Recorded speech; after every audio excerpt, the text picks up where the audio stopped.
There's no feeling more intense than starting over. If you deleted your homework the day before it was due, as I have, or if you left your wallet at home and you have to go back after spending an hour in the commute.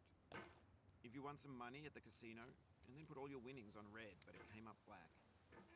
If you got your best shirt dry cleaned before a wedding and then immediately dropped food on it. If you won an argument with a friend and then later discovered that they just returned to their original view. Starting over is harder than starting up. If you're not ready for that, like if you've already had a bad day, then what you're about to go through might be too much. Feel free to go away and come back. I'll be here. Alright, thanks for coming with me on this trip.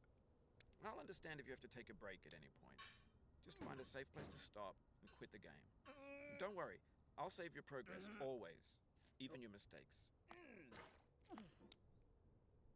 This game is a homage to a free game that came out in 2002, titled Sexy Hiking. The author of that game was Jazuo, a mysterious Czech designer who was known at the time as the father of B games. And B games are rough assemblages of found objects. Designers slap them together very quickly and freely, and they're often too rough and unfriendly to gain much of a following. They're built more for the joy of building them than as polished products. In a certain way, Sexy Hiking is the perfect embodiment of a B game. It's built almost entirely out of found and recycled parts, and it's one of the most unusual and unfriendly games of its time. In it, your task is simply to drag yourself up a mountain with a hammer. And that act of climbing, in the digital world or in real life, has certain essential properties that give the game its flavor. No amount of forward progress is guaranteed. Some cliffs are too sheer or too slippery. And the player is constantly, unremittingly in danger of falling and losing everything. Anyway, when you start Sexy Hiking, you're standing next to this dead tree that blocks the way to the entire rest of the game. It might take you an hour to get over that tree, and a lot of people never got past it. You prod and you poke at it, exploring the limits of your reach and your strength, trying to find a way up and over. And there's a sense of truth in that lack of compromise. Most obstacles in video game worlds are fake. You can be completely confident in your ability to get through them once you have the correct method or the correct equipment or just by spending enough time. In that sense, every pixelated obstacle in Sexy Hiking is real.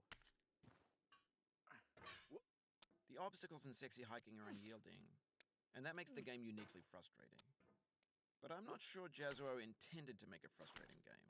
The frustration is just essential to the act of climbing, and it's authentic to the process of building a game about climbing. A funny thing happened to me as I was building this mountain. I'd have an idea for a new obstacle, and I'd build it, test it, and it would usually turn out to be unreasonably hard. But I couldn't bring myself to make it easier.